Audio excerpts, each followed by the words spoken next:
Hi guys, welcome back to Cheney's TCG store. Today I have another market watch for you. I guess first I wanted to start off with a couple of staples that might show up during this format, may or may not, but the reason I'm showing them is because somebody asked specifically about Droll and evenly matched. So we're going to take a look and go through which rarities I think you should look into. So first, ultimate rare. I mean, I don't really need to say much there. If you can afford it, that's great. I think it's a good looking version to have, but it is quite expensive. It's going to be, $200+. So it's up to you if you would want to go with that version. I think that version is fine though. Personally, I am picking up the super rares. I already picked up one. There's so little copies for this card that it goes from like $25 for like a lightly played or near mint to like 50 or like $40 within like a couple of sales. So I just kind of waiting for copies to come back online. I've already purchased one, but I'd like to get two more, but I don't really want to order them from separate sellers, but it's looking like I might have to do that because everybody just is listing one copy at a time. And there's only 19 listings, which a lot of these are actually foreign copies. So I wouldn't even count. I would say it's more like probably 8 to 10. But yeah, these are going for like around $25 though. And I think if you were wanting to pick up a holo version, I think the super rare is probably the best version. But if you weren't going to go with that version, the ultra rare is also fine. Coming in around 23 to 24 for unlimited, and slightly more for first edition, maybe like 28. So up to you. If you rather have the super or the ultra rare. I like the super better because I think it's from OTS Pack 1. So it's going to be a little bit rarer, I think, than Legendary Collection Kaiba. And I just think that the OTS Pack super rares look really clean. But completely up to you which version. I would stay away from the gold because you're going to be paying around $16. I guess it is an alternate art, but I personally just like the original art better.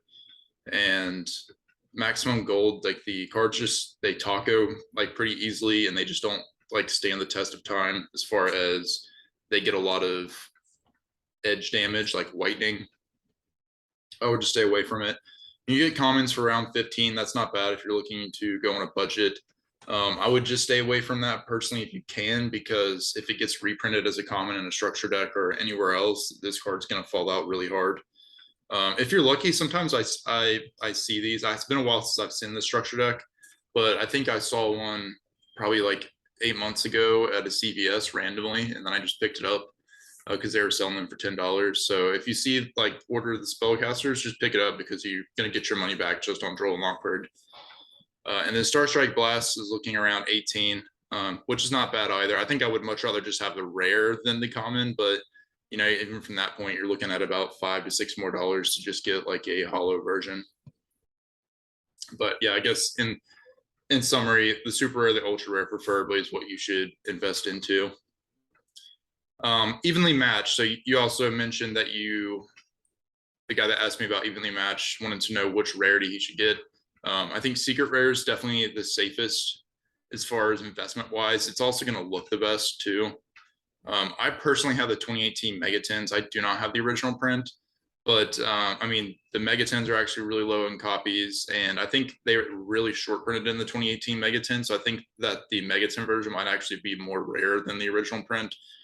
But the original print's going for 35 here for first edition. And then the reprint secret rare is going for 29. I think 29 is fair, and I mean 35 is as well. I'm not sure what it's going to be for multiple copies, but probably under $40 a piece to get a place up. Ghost from the Past is $20 going up towards 22. I mean, again, I don't think it's worth it to pick this up.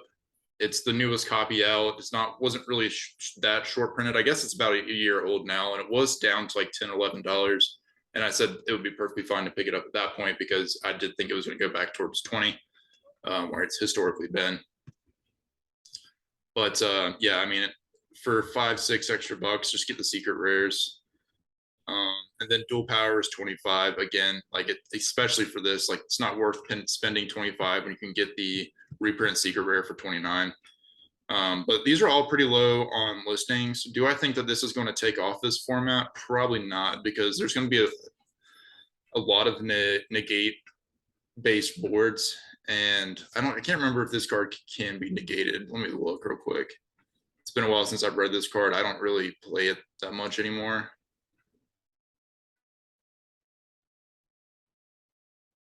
Yeah, I think they can. I'm pretty sure you can negate this card. I just don't know that it's going to be all that good against Tearlaments or Sprite. But it wouldn't be bad. Not a bad option to side. This is pretty good against some things. Because it does banish them face down. So it's not like, even if it was like Despia, like if it was just banishing the cards, that wouldn't be too bad because you can cycle stuff back in your banish zone. But if it's face down, it's gone. So it's a really strong card. But if I was gonna have a choice of like board breakers, I think I'd rather go with Forbidden Droplets and just let my deck do the work, or like say Dark Ruler. To be honest with you, there's not, Scythe isn't as prevalent now, so like Droplets isn't as necessary, so you could definitely play Dark Ruler. I know I saw some deck lists, some Despia deck lists that made it into Top Cut at Nationals, and they were playing like a going second branded Despia build, and they were playing Droplets and Dark Ruler no more, which was pretty interesting. Next I wanted to cover Therion King Regulus from Dimension Force. So now we have 2 new sets that just, or one's getting ready to come out, one already came out, Legendary Duel Season 3 and Power of the Elements. Some focus has shifted away from Dimension Force. But I do think you should keep your eye on the Therion cards, just because we are getting ready to get some support in Power of the Elements. And this deck is just really, really powerful, especially if you're playing it with Punk, which I think is probably the premier build for this deck. But right now, these are down towards $40 here, 41 highest for near mint. It goes back up towards like 44. I think if you were waiting to pick this up, Lily Bory is at $9. You could, I think it's safe to do it now. I will say, if you are trying to decide between playing Therion and like Sprite and Tearlaments, I do think that Sprite and Tearlament are going to be the much better decks long term. But I still think you could be competitive with Therion Punk as long as they don't ban Hauk or something crazy like that. I don't think that they'll do that, because that would really hurt Punk, and they're still trying to build on that archetype. But I guess we'll have to see. I think that would be really stupid for them to ban Hauk at this point. Next is King of the Swamp from Fusion Enforcers. Has a couple of other printings too, some high rarity, some lower. This was going for around $7 to $11 leading up to Power of the Elements dropping. I mean, if you look back, I guess beginning of May, it was more like $2 to $3, but it spiked up around the beginning mid-June, up to like $8 to $10, and now it's really taking off. Lowest listing for lightly played is 23, and near mint's going to be at 24. I did mention this a couple of times when it was at 7 to 11. I said, look, if you want to play Tearlaments, and this is like one of the tech cards that you want to try out in that deck, you need to go ahead and get ahead of it and get it before the set comes out. So if you did, congratulations. And I guess even if you decide that you don't want to play it, you can just offload them. I mean, I picked up just one copy just in case I wanted to play Tearlaments, and I'm probably just going to offload it because I'm potentially going to offload it because I haven't decided if I'm going to play that deck yet. I might. We'll just have to see. It also depends on prices, which we'll talk about later in this video. But prices, the pre-sales for Power of the Elements have like really crashed down, surprisingly. And I think there might be a good opportunity to go ahead and start scouting some cards that you think are getting slept on. As well as I do have a question about a trap card when we get there. That to me has a lot of potential. So we'll talk about that later though. I guess actually let's just take a look at some of the other printings of this real quick before we move along. I am having a margarita while I'm doing this market watch. Okay, so the Hobby League Super Rares are lightly played 115, near mint 150. That's pretty rough. I would not go for that version at this point. It's just way overpriced. I mean, as you can see, the market price is 58. It's just not worth it. I like Hobby League a lot though. But you should have bought it earlier if you really wanted this version. Because from this point, it's not really going to go up from where it's at. Dual terminal commons. So 30. starting off at 30 for lightly played and going up from there. Market price showing at 20. I do think when I covered this, I think not long ago, this was at like $14 to $16 for a light play, maybe 18. So stuff's going up for sure. Legendary decks common around $8. That's rough, but again, like I mean, at this point, you might as well just go ahead and get that before that's gone. I don't foresee a reprint for this on this card for a while. Legendary Collection Yugi's World 9. Darker Revelation commons are 15, 12 to 15, and then Ancient Sanctuary is around the probably the same price point, like $10 to $12. Market price still at 3. There's only 7 listings left, so that's definitely everything here is being bought out. Okay, since we talked about Shaddolls a lot recently because of tier elements, I'm just going to skip through this and kind of just show you the prices because they still are going up. So I don't need to talk about Shaddolls really, other than it is going to be like Shaddoll window is going to be seeing play in tier elements. We're up to $8 in secret rares. It was $7 the last time I checked, like a week ago. So those are definitely moving up. Super rares moved up the most, you know, starting off at $5 here. We're actually going to take a look at this because these were back down to like $2.40. If you remember back a while ago, there was some like tier limit hype building. It was around the time the Albaz structure deck came out. And it could have been tier limits or it could have been just people wanting to play like branded Shaddoll. But the super rares were up to $7, $8 at that point. So let's see right now, 5 lows for unlimited. Like near mint first edition is $5. If you have some of these, I have a bunch of these. I might start trying to list a couple, but I'm gonna wait and see. I probably actually won't. I'm probably just gonna wait and see because I do think that tier limits will pick up a lot of hype, if not this month, later on, like towards Darkwing Blast. I do think that window will go up substantially. I think right now, if I'm leaning towards investing in either tier limits or sprites, I'm definitely strongly on tier limits. Even though I do think sprites will be better out the gate, I do think that tier limits have a way better long-term potential. And I do think because they have more support, the ban list probably will be decently lenient. I guess it depends on how well they do right out the bat, but they're going to get a lot of good support cards downwind. So just keep your eyes out for that deck. Duelist Alliance, $8, $9 here. I still think that's a good deal. There's only 11 listings left. This is my personal favorite copy. I already sold my secret rare for $8 or $7.50 or something like that, but I'm holding on to my ultra rare. I still have all of the super rares from the structure decks, so I'm just gonna hold on to those and offload those when the timing's right. And then the reprint ultra rare is around $8. Next is Masquerena and Gamma. No one specifically asked for this, but Taylor did say that he picked up a couple of copies of these. So I figured I might as well just check in and see what the price is doing. I do think this card has potential, this format, but we'll have to see. I kind of have a love-hate relationship with this card just because I feel like a lot of times when I play it, it's either like really, really good, or I just keep drawing the vanilla card, which obviously sucks, or I draw into this like my second turn where I already have stuff on the board and this card is useless. So it's kind of like, it's not always that good. But 23 lowest for lightly played first edition, and then going up towards 25 for near mint.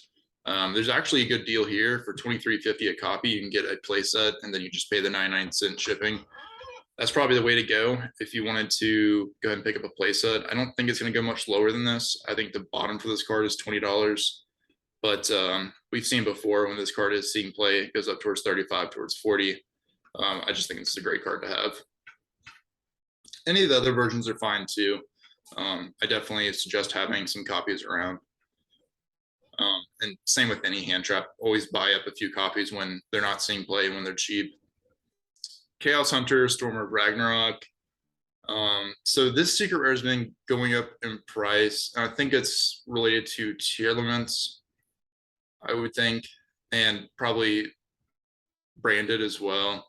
Not that branded is going to be as good after Power of the Elements, but this card, let's see, the market price is showing $38 for first edition, and the unlimited market price is showing at $21. The lowest listing for lately played unlimited is $27. And then let's see where near mint's going to be. I do think the first editions are actually crazy high in price right now. Okay, so near mint's $40 for unlimited. That to me is nuts. I actually bought an unlimited one of these for $7 some time ago and then sold it when it was like 20. The last hype train this card got. That was like years ago though. Okay, so lightly played first edition, 75. Near mint's gonna be 80. Yeah, I mean, I don't think it's worth it, to be honest. I would probably get rid of this. I definitely wouldn't buy it at $80. If you have them, you just want to hold on to them and play them, I understand. But I mean, you can just get commons if you want to sell this. I mean, that's $80. That's $240 for a play set. That's pretty high.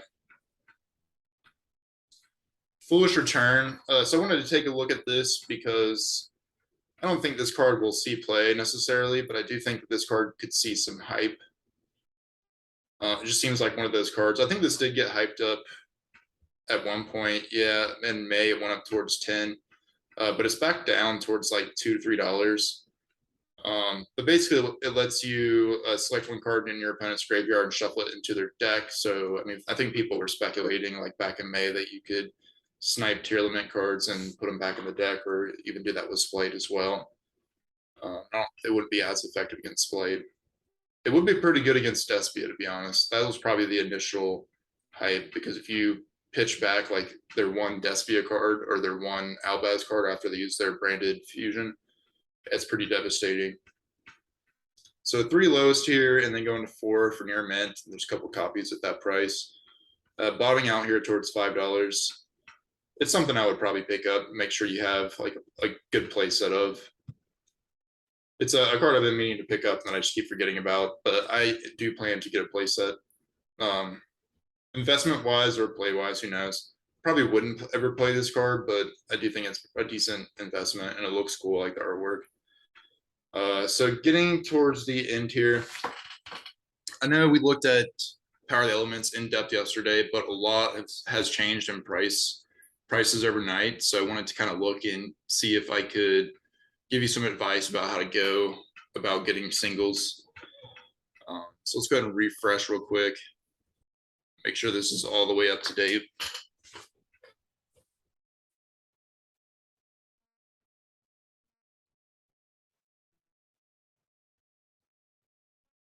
Okay. Phoenix Enforcer 400. It says market price at 200, so I'm guessing somebody fire sold some, but I would wait. It's not worth, even though the next copy is 700, I do think this card will be cheaper before it gets expensive again. I do think long term it's okay, but I wouldn't buy it right now. Ultimate Slayer is down to 58. So I think yesterday I was saying if this went to 55 to 60, I would go ahead and get my playset. I think I am going to go ahead and order a couple of copies, maybe just go ahead and get my playset. But 58 is pretty good for this card. I do think it could go down lower, maybe towards like 45, but I don't know. This card is really, really good, in my opinion, and should be around the 60 to 65 range, maybe even 70. But I guess the other thing you have to think about is there also is a lot of other value cards in this set. So it's not like Blazing Vortex, where it's just like the only card that's good in this set. And so it's like the only card that has value because it's basically holding up the set. There's going to be tons of good cards in here that have, medium high value. So we might not need a very expensive card, but we'll have to see. I do think if you wanted to buy this card and you felt good about $58, just go ahead and get it. Because the risk is if you're waiting for, I just want it to go $5 lower, I just want it to go $6 lower. Sometimes it gets bought out and you never, and I guess the perfect comparison would be if you look back at Magician Souls that just got reprinted in a Legendary Duelist Season 3, where I was looking at it and it was $15 on pre-sale, and I was like, I think it'll come down to 12 or 11. And I was wanting to buy a couple extra copies and it never did. It just got bought out because it was short printed. So yeah, just keep that in mind. I don't think this card has any risk of going towards like 25 or anything like that. I think 58 is decently fair. I do think it, like I said, it'll maybe go a little bit lower, but there's a chance that it won't. So just weigh those options. Sprite Blue did come down towards 50, 55 last night, and then it immediately shot back up towards 70. I expect this to still be around 65 to 70 on release. Primeval Planet Perliano. This is down to 50. I think yesterday this was like towards 70, 75 as well. I have mixed feelings about this card being more of like a $30 to $35 card, but then at the same time, it also kind of just depends on how well tier elements do and how many people pick them up. Martha at 25 and then going to 40. I'd see this going lower as well. But I mean, it's a big difference from yesterday. I think yesterday it was like $49, $50, which is my point. Like, never jump in too early unless you just feel in your heart that it's just way too low. And if it's like $70, it's probably not too low. So just keep that in mind. And that's pretty much it. Everything else is kind of like Sprite Gigantic was like $40, $50 yesterday. We're down to 16. Sprite Elf is 15. It was like 40 as well. Starter down at 14 as well.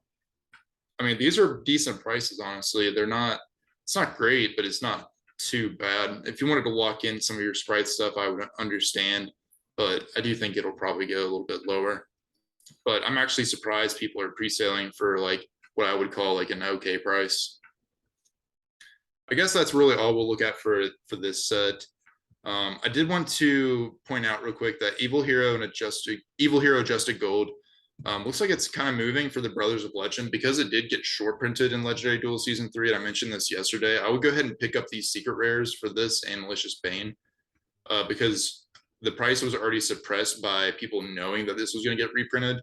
But now that we know that it's been short printed and there's not too many people pulling these from Legendary Duel Season 3, I do suspect people to go ahead and start buying these. $6 lowest, yeah, going up towards like 7. So it's around the same price that it has been. Let's see if there's been any movements. Kind of down a little bit just because we just had that release. But I expect it to kind of move back up over time. We'll see that Malicious Bane real quick, and then we can go ahead and wrap up for the day. Actually, quick point here. Dark Dragoon at 285 for lightly played, up to 300 here for near mint. That's not bad at all if you wanted to get these. I didn't think they would go below 350, but I mean, it's really not seeing play whatsoever. And with Verte being gone, there's just no shot of playing it. Really, the only way you could really play it is if you're playing like Sub Guru or Sub Terror, not Sub Guru, Sub Terror, or like just like plain old Dark Magician. It's kind of limited to like trap based decks. I kind of want one of these, honestly, because I really like this like the Astral, I guess, Starlight rare. I think 65 is not terrible on this, but I mean, realistically, I mean, it's never going to see play or anything, and it might go up in price over time, but that's going to be a very slow climb. But to be fair, I mean, there's only 2 different Astral Starlight rare cards. It's going to be this and Utopia. These are still 65. I'm going to go to, where's the Malicious Bane? Okay, Malicious Bane, $4.50. I think that's a really good deal. This card is insane for heroes. I'm going to take a quick skim, see if anything else is going on here. These are still like 3. Yeah, I guess that's all we need to really look at. Everything else is still fairly cheap. But our Nibiru's are still like $14. These started moving up towards like 16 or 17, but I think they've kind of calmed back down. I mean, you have to remember that D10s are going to have Nibiru, I'm pretty sure. So you don't really need to like start buying out Nibiru's or anything like that. But definitely after the 10s come out, get like the reprint Nibiru's or come get the secret rare ones. It's always good to have hand traps, and usually like right when they get reprinted, it's the best time to pick them up, or shortly after. But oh yeah, I just wanted to quickly mention I finally got the last card I needed for my branded Despia deck, which is Draco Sepelia. So it's finally complete. I'm just playing without this card because I was just too lazy to go pick it up. But yeah, that's going to be playing this format and potentially picking up tier elements. We'll see. Going to kind of wait and see how things go after the release and then decide if I want to pick them up or not. If prices drop really low on them, though, I might just pick them up just in case I want to play them, and then I can always just offload them later if I need to. But thanks for watching, guys. I will see you in the next one. Bye.